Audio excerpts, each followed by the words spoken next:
À la une des grandes gueules. Il faut le réformer, le statut des cheminots. Moi, je suis petit-fils de cheminot. Moi, je suis pour protéger, pour qu'on ait un bon service, je suis pas pour tout casser. Mais aujourd'hui, vous avez quel âge, vous ? À votre âge, je vais pas vous dire des mensonges. Vous avez plus l'âge pour que je vous garantisse la prime d'escarbier et tout ça. Vous n'avez pas le même rythme. Moi, mon grand-père, il était cheminot. Il n'avait pas la même vie que vous avez aujourd'hui. C'est pas vrai. Je peux pas avoir d'un côté des agriculteurs qui n'ont pas de jours fériés, etc., qui auront parfois pas de retraite, et dire le statut des cheminots, faut pas le changer. Je suis pas du tout pour rogner sur les salaires. Mais on a aujourd'hui à la fois des éléments de statut, on le sait bien, et plus largement de gestion de l'entreprise, des choses qu'il faut adapter. C'est pas pour casser, voilà. Voilà, il faut s'adapter, c'est pas pour casser, il faut s'adapter. C'est ainsi qu'on a appris qu'Emmanuel Macron était petit-fils de cheminot. Alors le gouvernement dévoile en ce moment même, c'est à 10h pétantes, sa stratégie pour mener la réforme à haut risque politique du rail de la SNCF, dire s'il compte légiférer par ordonnance ou si on va prendre le temps véritablement de la négociation. Le Premier ministre Édouard Philippe donnera même une conférence de presse et précisera les questions et les méthodes de calendrier. Et on a donc eu cette scène au Salon de l'Agriculture où Emmanuel Macron mettait en parallèle en fait des agriculteurs qui ne vivent pas bien, qui pour beaucoup n'ont pas de retraite, et les cheminots, le statut qui permet de partir à l'âge de 52 ans pour les roulants et l'âge de 57 ans pour les autres. Je suis petit-fils de cheminot, il ne faut pas tout casser, mais on doit quand même revoir. Alors, est-ce que le statut de cheminot, ça appartient à l'ancien monde ? 3216 rmc.fr pour en parler avec les GG. Est-ce qu'Emmanuel Macron a tenu le langage de vérité ? À vous de nous le dire, monsieur Sylvain Grandserre. On peut comprendre effectivement que les métiers évoluent et donc les statuts aussi, mais les statuts, c'est pas des privilèges. Ils ont fait l'objet de négociations dans le passé. Tout ce qui a pu être accordé à une catégorie professionnelle relève d'un accord, d'une négociation. Donc il y a eu il y a des contreparties. Je pense notamment aux voyages gratuits pour les cheminots. Là aujourd'hui, moi, quand je regarde un petit peu ce qu'il y a dans le statut, il y a l'embauche à vie dans un secteur non concurrentiel. C'est plutôt étonnant. Qui était non concurrentiel ? Alors, qui était non concurrentiel ? Alors c'est marrant, c'est que le statut de cheminot à vie date d'avant même la création de la SNCF. La retraite à 52 ans, c'est un droit. Ça veut pas dire qu'on peut la prendre. Et quelqu'un qui prend sa retraite à 52 ans pour les roulants, dans la mesure où les gens n'ont pas leur annuité, je suis pas sûr que ce soit un véritable gros cadeau. Le système de récupération des RTT me paraît légitime. Donc voilà, les marges de manœuvre, à mon avis, elles vont être plutôt sur la retraite à 52 ans, parce qu'on était à 50 ans, on est passé à 52. Voilà, moi j'appartiens à un métier où il n'y a pas si longtemps la retraite était à 55 ans. Oui, mais est-ce qu'il faut la RGV, la réforme à grande vitesse là maintenant pour la SNCF ? Moi ça me gêne. Alors la deuxième chose, parce que c'est ça aujourd'hui. Alors moi ce qui me gêne dans cette affaire, le statut de cheminot sera le nœud gordien de l'affaire. Est-ce qu'on peut juste dire ce qu'il y a vraiment dans le statut, parce que ça me paraît important. Il y a effectivement la garantie de l'emploi. C'est une garantie d'emploi à vie.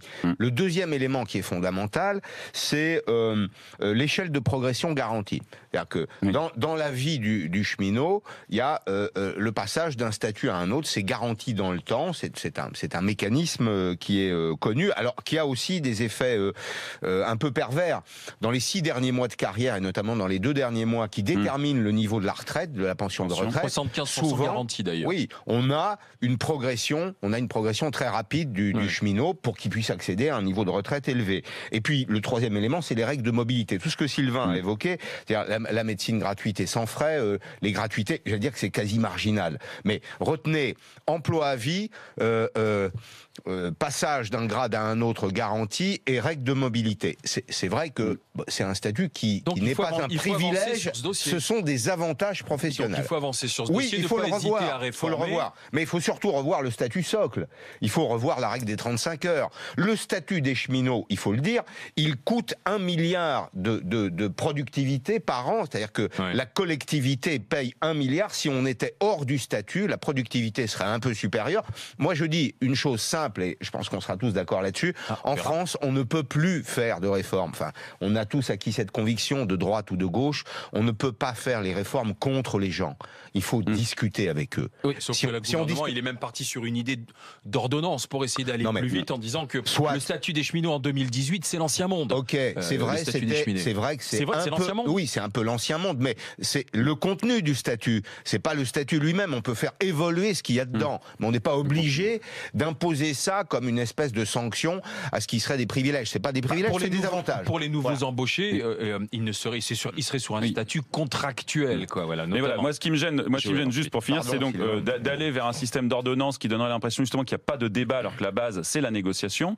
Et puis la deuxième chose qui m'a un petit peu gêné dans l'intervention présidentielle, c'est de vouloir tout de suite opposer les gens. C'est-à-dire le premier motif qui est convoqué, c'est de dire voilà, mais j'ai des agriculteurs sans retraite, vous pouvez pas rester comme ça. Je pense qu'on peut traiter les choses et les gens sans avoir besoin de les opposer. Sans les opposer, enfin je veux dire, en même temps, ce cheminot qui vient interpeller le président au salon de l'agriculture, il peut s'attendre aussi, si tu veux, à avoir ce type de réponse. Je pense qu'Emmanuel Macron était ravi d'être interpellé devant les caméras sur cette question. Mais par contre, voilà, vraiment, j'aimerais savoir combien ça représente une retraite quand tu la prends si précocement. Une retraite à 52 ans de cheminot. C'est des retraites pleines. Non. 75%. Ah oui, non, Sylvain. D'accord, il n'y a pas de système niveau des d'annuité. retraites. Ah non, à 52 ou 57 ans. La pension à taux plein est fixée à 75% du salaire des 6 derniers mois contre les 25 meilleures années pour le privé. Si t'as pas tes non, annuités. mais tu les as, tes annuités, parce que c'est garanti. C'est un régime de retraite qui est garanti par ceux qui l'ont signé et qui est garanti, dont les déficits d'exploitation, parce qu'il y a 3 milliards par an, sont payés par la collectivité, par toi et moi. C'est important parce que moi je fais donc partie d'un métier où on partait à 55 ans, maintenant on est comme vous, on part à 62.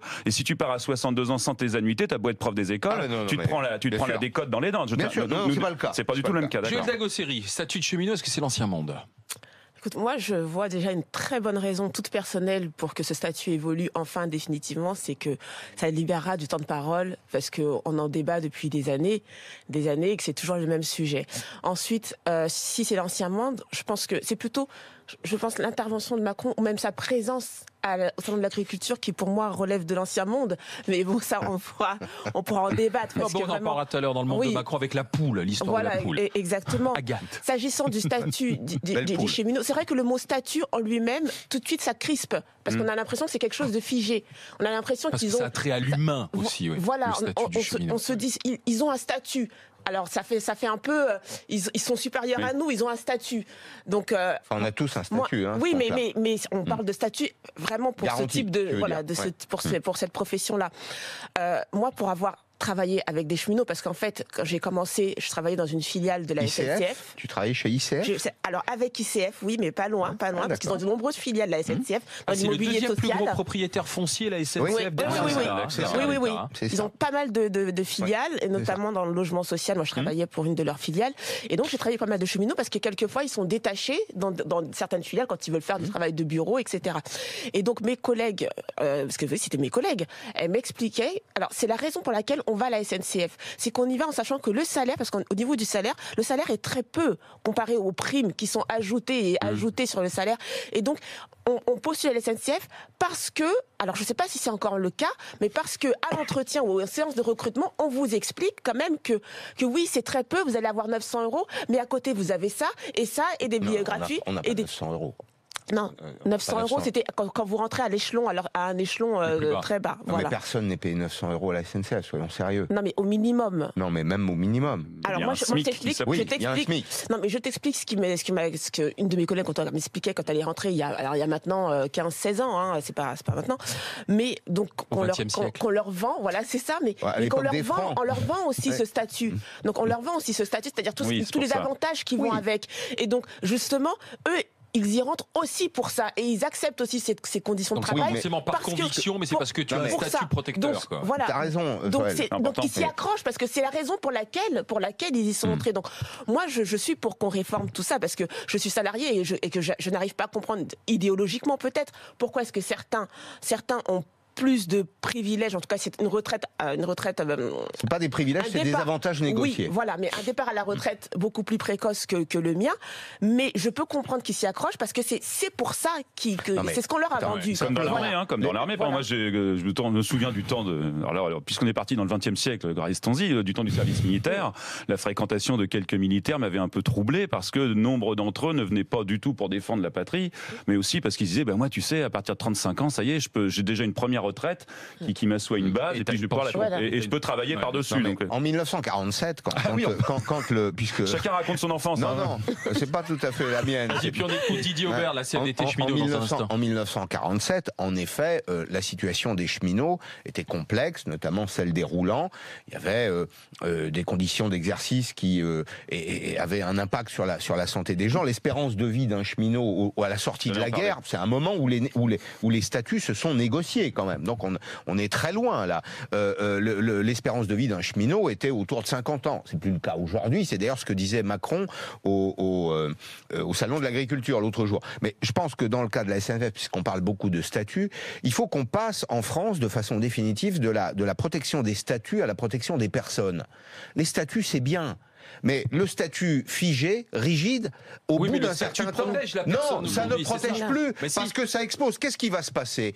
Qu'est-ce qui va se passer si on maintient la situation actuelle? La SNCF, c'est le système ferroviaire en France, c'est 3 milliards d'euros de déficit d'exploitation par an. Si on continue comme ça, qu'est-ce qui va se passer? Il y a un risque d'attrition. Le risque d'attrition, c'est que finalement, la SNCF, parce qu'elle coûtera trop cher, va être délaissée, et elle ne sera plus créatrice d'emplois, elle ne sera plus l'aménageur du territoire dont on a besoin aujourd'hui. Oui, mais l'aménagement du territoire, ce sont les politiques qui l'ont voulu d'une certaine manière, et c'est pas les cheminots qui en sont responsables. Ça se rénove. Je suis d'accord avec toi là-dessus. C'est pas les cheminots qui en sont responsables. C'est pour ça qu'aujourd'hui, on nous présente cette réforme de la SNCF avec au centre de l'incapacité à réformer le statut de cheminot, comme si le cheminot était responsable aujourd'hui avec son statut de la manière dont la SNCF a été gérée et dont le territoire a été abandonné par certains points. L'histoire a changé, Alain. C'est vrai. Didier Aubert est avec nous. Bonjour. Oui, bonjour. Secrétaire général de la CFDT cheminot. Le plan est présenté là en ce moment même, hein, monsieur Aubert. Le statut des cheminots, ce sera le point de friction, selon vous? C'est l'arbre qui cache la forêt. C'est-à-dire qu'on jette en pâture les cheminots sur le débat du ferroviaire. Le débat et l'avenir du ferroviaire, c'est pas le statut des cheminots. Et certes, vous l'avez dit vous-même, c'est pas les cheminots qui sont responsables de la dette aujourd'hui des affaires. On nous parlait dans le rapport Spinetta d'écart de compétitivité avec des opérateurs privés. Cherchez-moi un opérateur privé ferroviaire en France aujourd'hui. Il n'y en a pas. Transdev, Veolia.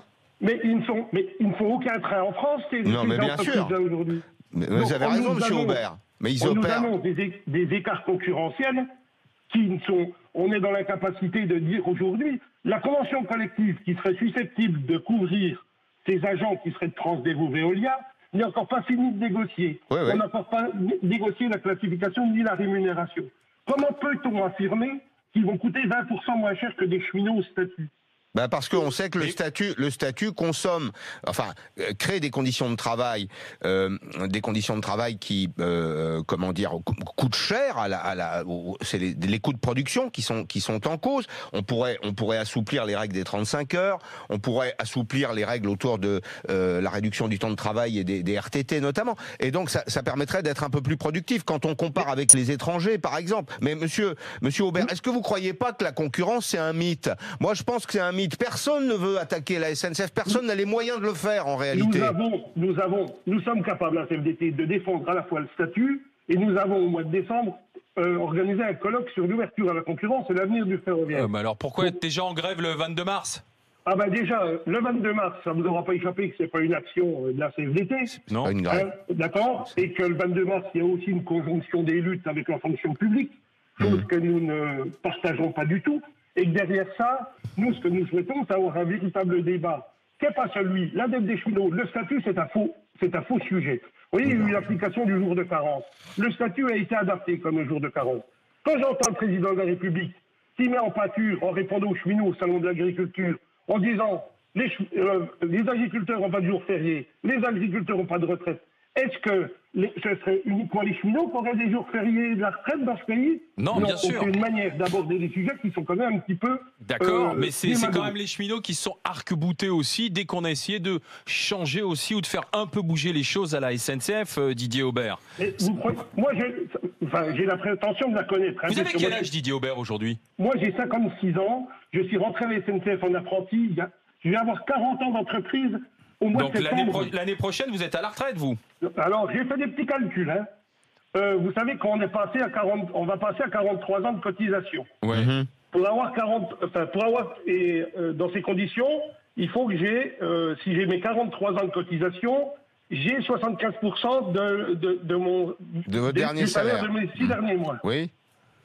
On ne peut être au statut qu'à 18 ans. Si je pars à l'âge d'ouverture des droits, qui est 57 ans pour un sédentaire aujourd'hui, je n'aurai que 39 ans de cotisation. En étant rentré à 18 ans, bien entendu. Vous chercherez combien il y a de personnes qui rentrent à 18 ans aujourd'hui. D'accord. J'ai fait un petit calcul avec la décote. si je pars à l'âge d'ouverture des droits, en étant rentré à 18 ans, j'ai 54% de mon dernier salaire. Et ça vous fait combien ?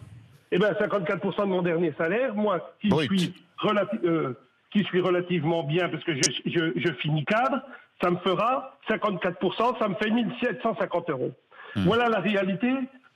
Et encore, vous l'avez dit justement, il y a dans le salaire, il y a des primes sur lesquelles nous ne cotisons pas, ne comptent pas pour la retraite. Juste une remarque à Monsieur Aubert sur le système de retraite. Aujourd'hui, le système de retraite des cheminots coûte 3 milliards d'euros par an au régime général. Il y a 3 milliards d'euros de déficit.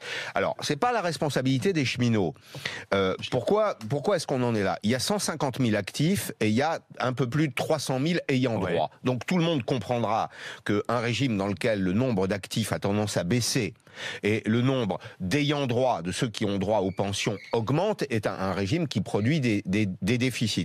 La vérité oblige à dire, parce que j'entends beaucoup de choses sur la SNCF, la vérité oblige à dire qu'en 2021, compte tenu des effets de démographie, le régime spécial des retraites de la SNCF reviendra à l'équilibre. Il n'empêche qu'aujourd'hui, il coûte cher et qu'il faut trouver des solutions d'ici là. Merci Didier Aubert. Statut du cheminot, est-ce que c'est l'ancien monde ? Oui à 77% sur Twitter, oui à 80% sur rmc.fr. La réforme de la SNCF est présentée aujourd'hui. On continue d'en parler bien sûr avec vous. 3216 rmc.fr pour réagir avec les grandes gueules. Pascal Péry, Joël Dagosseri, Sylvain Grandserre. À 11h moins 20, les GG veulent savoir qu'a voulu dire Sylvie Vartan. Que sous-entend-elle ? Sylvie Vartan, elle prend la parole dans les journaux, à la radio, à la télé, à France Télévisions le soir à 20h pour parler elle aussi de manière ouverte de la guerre de succession autour de Johnny Hallyday. Qu'est-ce qu'elle dit ? J'ai beaucoup de mal à croire que l'homme que j'ai connu ait pu renier son sang et son histoire en déshéritant et en ne donnant pas le droit moral à ses enfants. Les GG veulent savoir, que veut-elle dire ? Est-ce qu'elle veut dire que Johnny n'a pas pu faire ça de son plein gré ? Qu'il y aurait peut-être eu une main qui lui tenait la sienne. 3216 rmc.fr pour en parler dans les GG. On est sur la réforme de la SNCF, du statut des cheminots. Est-ce que c'est l'ancien monde ? Oui, 77% sur Twitter. Oui, 80% sur rmc.fr. Sylvain Grandserre. Des petites choses. Bon, d'abord, il y a bien une décote sur les retraites des cheminots s'ils n'ont pas le nombre d'annuités. Je serais curieux de voir ce que ça représente une retraite quand tu pars à 52 ans. Plusieurs petites choses quand même. Ne sous-estimons pas, et ça va faire sûrement l'objet des négociations, la dimension de santé, la dimension médicale. J'ai remarqué dans ce genre de débat, on a toujours tendance un peu à occulter quelque chose qui est fondamental.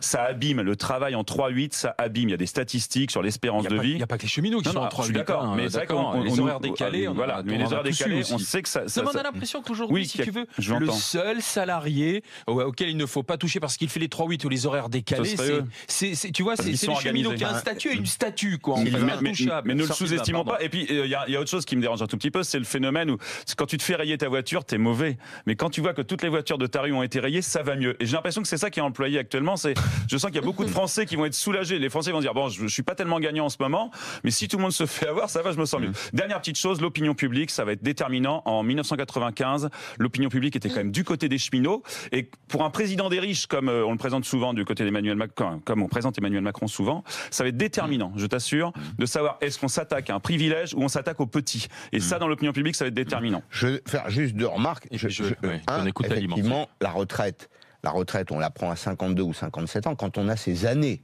Il y a évidemment le gars qui a commencé à travailler à 35 ans, enfin il n'y en a sûrement pas beaucoup à la SNCF, et qui s'arrête à 52, il n'a pas sa retraite.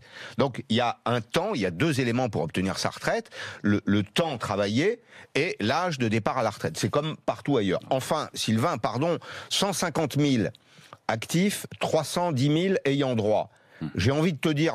tu appelles les ayants droit, ceux qui bénéficient aussi... Ouais, les retraités. Alors, il y a les retraités, leurs familles, il y a des pensions de reversion, mais il y a aussi beaucoup de retraités. J'ai envie de te dire de façon un peu directe, la SNCF, ça conserve. C'est-à-dire que y a beaucoup de gens qui sont à la retraite. C'est-à-dire qu'on meurt plus dans les chemins de fer comme à 60 ans intoxiqués par les NOx, par l'oxyde d'azote et les particules fines. Ça a changé quand même. Bien sûr, travailler en 3-8 c'est dur, mais tu sais en France il y a presque un tiers des salariés qui travaillent aussi la nuit, le week-end. Et donc c'est bien. Moi je dis protégeons les cheminots. Hein. Je dis pas que c'est des privilégiés. Moi je dis protégeons faisons-les, parce que c'est l'aménagement du territoire. Et je rappelle un truc simple, c'est que sans transport, sans logistique, il n'y a pas d'économie. C'est le réseau sanguin du territoire. Comment est-ce qu'Emmanuel Macron mène cette réforme, si tu veux? Il veut le faire par ordonnance, mais j'allais dire pour le bien des clients, parce que là, on parle de statut, mais je ne sais pas trop la réforme où est-ce qu'on est. À quel moment on se dirige vers les clients? Mais si c'est pour supprimer les petites lignes en disant c'est pas rentable, le statut ça coûte trop cher.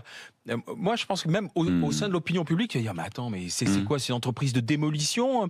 Au cœur de l'été dernier, on nous a fait la CSG, les APL, et puis là maintenant on fait parce que il y a quand même une sympathie pour les cheminots. Je veux dire, quand tu montes dans le train, on a une culture cheminote en France. Les contrôleurs, ceux qui travaillent à la SNCF, on peut pas dire que ce soit des nantis, même s'ils sont très sympas, même s'ils ont un statut un peu à part. Mais il faut pas que si tu veux demain, toi le client, quand tu arrives à la gare, tu dis putain, j'ai plus personne à qui m'adresser. Non mais attends, Alain. Ma petite ligne, on me l'a coupée, donc je remonte dans ma caisse. Attendez, vous êtes gentils, les gars, avec les petites lignes. Ouais, 2% des passagers sur 45% du réseau. Il faut voir ça avec les régions. Attendez. Ok, très bien. Vous voulez payer des impôts en plus? On va poser 2 questions aux Français.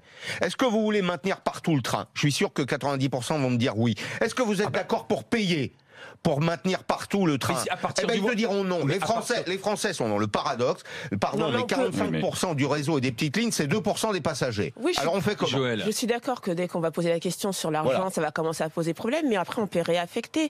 Enfin, il y a quand même. Tu réaffectes quoi? Je sais pas, mais à la SNCF, il y a quand même pas mal de dépenses dans les bureaux. Est-ce qu'on peut pas réaffecter? On peut pas réaffecter les moyens. Je dis pas, je connais pas les chiffres, je peux pas dire que ce sont des montants égaux, mais on peut avoir une réflexion sur la réaffectation des moyens. Ensuite, ce que je voudrais dire également, c'est que moi, je suis d'accord pour qu'on réforme le statut, comme on dit. Mais j'espère que les syndicats vont se battre pour le salaire des agents. Je reviens dessus parce que pour m'être occupé de pas mal d'agents dans mon travail, notamment sur des agents en difficulté, trouver des logements, mais aussi j'avais une partie sur les aides financières qu'on pouvait délivrer aux agents SNCF en difficulté. Dès qu'ils ont un souci, un arrêt maladie, leur salaire tombe. Ce que moi, je n'ai pas. Moi, quand j'ai un problème, un arrêt maladie, j'ai un maintien de salaire. Eux, leur salaire, parce qu'il est composé de primes en grande partie, ça tombe et ils se retrouvent dans des difficultés, avec des difficultés de règlement sur les loyers ou sur les crédits. Et j'espère qu'ils vont se battre aussi pour que ces primes soient intégrées dans leur salaire, quitte à remettre en cause le départ à la retraite. Bonjour Alim. Pas de mal. Salut Alim, vous êtes chauffeur de bus et je vous pose la question, est-ce que le statut de cheminot, c'est l'ancien monde selon vous? Non, pas du tout, non, parce que déjà je pense qu'on prend les choses à l'envers. Je veux dire, il y a des choix qui ont été faits au sein de la SNCF pour privilégier le tout TGV et abandonner le train du quotidien. Déjà, en termes de conditions de travail, pour les cheminots, je pense que c'est déjà sur ces pistes-là qu'il faut aller travailler. Parce que je pense que, comme je vous disais à l'instant, je pense que ça peut jouer sur leurs conditions de travail. Je pense que le drapeau régime spécial, je pense que c'est la dernière chose à laquelle il faut s'attaquer. Il y a beaucoup de monde à la SNCF qui sert à rien, qui bossent dans les bureaux, et je pense que ils sont aussi pour quelque chose dans le déficit et dans le fait que l'entreprise soit pas en équilibre budgétaire. Ouais. Donc, Alim, je vous le confirme, hein, on a franchi l'an dernier le seuil des 50%. Plus de 50% des effectifs à la SNCF, ce sont des cadres et de la maîtrise. Alors on en a besoin.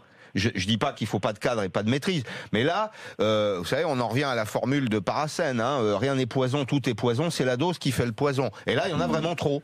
Bien sûr, et après il y a des choix stratégiques de l'entreprise qui n'ont pas été qui ont pas été payants, et aujourd'hui on va les chercher du côté des régimes spéciaux, alors que je pense que c'est de chercher les choses du mauvais côté de la lorgnette, quoi. Alors, après, ça veut dire, Alim, vous êtes solidaire des cheminots, quoi, vous, en fait, Alim, c'est ça, voilà. Parce que je vais vous dire une chose, quand on signe un contrat à la base, on nous dit voilà, vous allez être payé sur une certaine base, mais il va falloir bosser le week-end, les jours fériés, laisser vos familles et tout ça. Et du jour au lendemain, on vous dit non, c'est plus comme ça. Non, moi je suis pas d'accord. C'est pas comme ça qu'on devrait envisager les choses. Effectivement, il n'y a pas que les cheminots, il y a les routiers aussi, c'est pareil. Il y a beaucoup de professions aussi aujourd'hui. Quand on signe un contrat, on s'y tient. C'est vrai. C'est tout. Là-dessus, ce statut, on le disait, il a quand même évolué. Le métier a évolué quand même. C'est un décret de 1950. qui définit le statut du contrat de travail des cheminots, ça fait 68 ans. Donc même si on a retouché le curseur de la retraite, on peut quand même se dire que le monde et les machines, les conditions de travail, et les conditions de travail ont évolué aussi, Aline. Donc ça, c'est à prendre en compte. Ça s'entend. Le truc, c'est que, comme vous disiez l'intervenant tout à l'heure, le délégué syndical, là, on rentre pas tous à 18 ans à la SNCF ou à la RATP. Et encore moins demain, sachant que maintenant, il va falloir des carrières longues.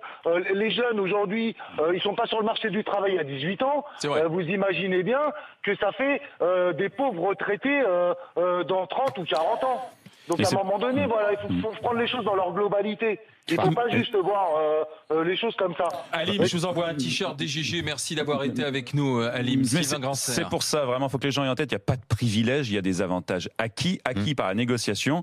Et voilà, il faut absolument qu'on soit sur cette base-là, de se dire, voilà, si nous, on perçoit, on observe des avantages, c'est parce qu'il y a eu des choses aussi qui ont été acceptées, supportées par les cheminots. Mais par contre, moi, j'aimerais mettre un dernier point sur la table, c'est la question de la qualité. Parce que j'ai une anecdote personnelle il y a peu de temps. C'est gentil la sous-traitance, notamment aux compagnies de cars. Il faut voir les conséquences. Il y a peu de temps, ma fille devait partir en train et c'est un autocar qui devait passer. L'autocar n'est pas passé alors qu'il était annoncé sur le site. Je l'ai conduit une deuxième fois à la gare. Le deuxième autocar n'est jamais passé non plus. Il a fallu que j'emmène ma fille 3 fois à la gare pour qu'enfin elle puisse partir. Des autocars qui étaient liés à la SNCF ? Exactement. Qu'est-ce qui s'est passé ? C'était un jour, il y avait des difficultés de circulation liées à la neige. Donc l'autocar est bien annoncé sur le site. Tu te rends à la gare et là, il y a personne. C'est ces petites gares rurales. Donc il y a un bouton. J'appuie sur le bouton. On me dit, ah là, vous êtes aux urgences électriques. Ah bon ? Donc je vois un numéro de téléphone. Je fais le numéro. On me dit qu'il n'y a plus d'abonnés. Je fais un autre numéro de téléphone. Là, on me dit, monsieur, c'est les urgences en cas de crise cardiaque. Ah non, c'est pour un problème de train. Et enfin, tu as des problèmes de cœur, mais tu n'as jamais eu de problème de crise cardiaque. Toujours pas. Et enfin, je trouve un autre bouton de l'autre côté de la voie où là, c'est marqué dessus, c'est en cas de retard, j'appuie. Et là, le gars me dit, ah moi, je peux rien faire. Et là, mais c'est insupportable. T'es en race campagne et la seule réponse du gars de la SNCF, c'est de me dire, mais votre fille, elle est majeure ou mineure ? Je dis, mais même si elle est majeure, je la laisse pas en race campagne. Voilà. Il y a quand même un petit problème en termes de notion de service public. Je voudrais qu'on écoute Jean-Marie qui est cheminot, Pascal, qui est avec vous, 32-16. Bonjour, Jean-Marie. Oui, bonjour. Bienvenue, mon cher Jean-Marie. Est-ce que vous appartenez à l'ancien monde, vous, le cheminot ? J'ai 45 ans, donc moi, je suis rentré à la SNCF. Normalement, je devais partir à 55 ans à la retraite. Oui. Et donc vu que je suis rentré tard, j'ai bossé 10 ans dans le privé.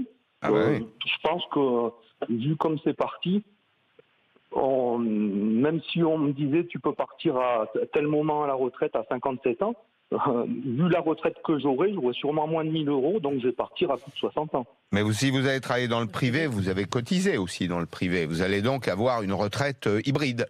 Oui, à l'âge du privé. Évidemment. Si le privé c'est à 67 ans, si je pars à 55 ans ou 57 ans, je n'aurai pas ma retraite. Non, mais c'est évident. Quand on rentre dans une entreprise à 30 ans ou 35 ans, on ne peut pas s'en aller à 55 ans, même si elle a des avantages. Mais est-ce que c'est vraiment souhaitable de s'arrêter de travailler à 52 ans ? Ça dépend, tu peux très bien terminer une carrière à 52 ans et passer à autre chose, que ce soit dans l'associatif ou un autre milieu professionnel. C'est mon cas, moi j'ai été pendant un certain temps de ma vie enseignant, j'ai été pendant un certain temps de ma vie salarié, mandataire social, j'ai travaillé dans un service public, donc j'aurai une retraite reconstituée. Mais il y a beaucoup de Français dans ce cas-là. Et de plus en plus. Aujourd'hui, c'est d'ailleurs très bien, c'est le signe qu'on peut avoir plusieurs vies professionnelles. Et Jean-Marie, trop tard, mais j'aurais voulu savoir, si est-ce qu'au sein de la SNCF, on anticipe là-dessus, parce que par exemple dans l'éducation nationale on le fait très peu, réfléchir aux reconversions, dire aux gens vous avez des compétences, vous pouvez et vous savez faire autre chose, mais le problème c'est que souvent il y a personne pour t'orienter, pour t'aiguiller, pour te dire dans l'éducation nationale avec 1 million de salariés, c'est une association qui s'appelle Aide aux profs, c'est une association qui vient en aide aux enseignants qui voudraient faire autre chose. Moi je pense que ça devrait être intégré dans les services, d'encourager les gens à avoir cette deuxième carrière. Ce qui va se passer, Sylvain, ce qui va se passer, c'est que les conducteurs qui partent à 52 ou 55 ans, quand il y aura concurrence, quand Transdev, Veolia et les autres vont arriver sur le marché, ils vont entamer une deuxième carrière. Ils vont entamer une deuxième carrière. Comme les pilotes d'Air France qui quittaient Air France très tôt et qu'on retrouvait sur des compagnies privées. Non mais pourquoi Alain ? Parce qu'il faut 18 mois pour former un conducteur de train. Et qu'aujourd'hui, la SNCF n'arrive... sécurité quand on monte dans le train. La SNCF n'arrive pas à les recruter. C'est ce que disait Aline tout à l'heure. Trop de cadres, pas assez de types qui sont sur le terrain. Je lisais le communiqué de Matignon qui va présenter la réforme aujourd'hui. Il faut recentrer le transport ferroviaire sur son domaine de pertinence, les transports du quotidien en zone urbaine et périurbaine, les dessertes à grande vitesse entre les principales métropoles. Et si tu veux, moi le client, je veux dire, est-ce que mes trains seront à l'heure? Est-ce que ce sera moderne? Est-ce que dans certains coins du pays, je serai obligé de me taper 100 ou 150 km en voiture? Sans doute. Ou est-ce que j'aurai quand même des liaisons ferroviaires? En autobus. Tu auras des liaisons ferroviaires en autobus. Est-ce que j'aurais de quoi payer? Parce que moi je trouve aussi, on en parle peu, mais tu vois, quand l'autre jour je parlais à quelqu'un qui est allé à Florence, un aller-retour Paris-Florence, enfin ça devait être Beauvais-Florence, ça coûtait moins cher qu'un aller-retour Rouen-Paris en première classe en train. Donc il y a aussi en avion, excuse-moi, cette personne elle voyageait en avion. Avec Ryanair. Et ça lui coûtait moins cher un aller-retour à Florence, mais on le sait, il y a des tas d'anecdotes. À un moment on parle de politique tarifaire. Or, jusqu'à plus ample informé, ça reste quand même tes clients d'un service qui est public, même s'il est déficitaire, mais qu'on prenne en compte l'intérêt du client. 230 gares TGV, alors qu'au départ, en France, le TGV c'était destiné à relier les métropoles. 230 gares. Donc c'est à chaque fois qu'un train s'arrête, à Châtellerault, à Sedan, dans des petites villes, à chaque fois, c'est des coûts supplémentaires. Donc, il faut ramener le TGV à sa vocation qui est de relier les grandes métropoles, remettre des trains de proximité et ne pas oublier que 80% des voyageurs, chaque jour, circulent en Île-de-France. C'est là, et autour des métropoles. Concentré aussi aujourd'hui, c'est là. Métropoles. En fait, c'est notre géographie. On va pas laisser des trains, puisque vous me parlez des petites lignes. À l'époque où mes grands-parents, j'ai un grand-père qui a travaillé pendant un certain temps à la SNCF, à la compagnie, comme on disait dans le temps, où il triait le courrier entre Brive et Aurillac, tu vois, pour te dire les choses. Il y avait du monde qui vivait à Brive, à Aurillac, et puis dans les petites villes entre les deux. Simplement, il n'y a plus personne aujourd'hui. Alors, est-ce qu'on laisse du train là où il n'y a plus personne? C'est aussi une question qu'on doit se poser. Statut des cheminots l'Ancien Monde, oui, 75% sur Twitter, oui, 80% sur rmc.fr. Dans un instant, les GG veulent savoir si Sylvie Vartan à l'offensive. Elle doute que Johnny ait pu tout seul déshériter, renier son sang. Est-ce qu'elle a raison? Les GG veulent savoir. Et avec vous, s'il vous plaît, au 32-16.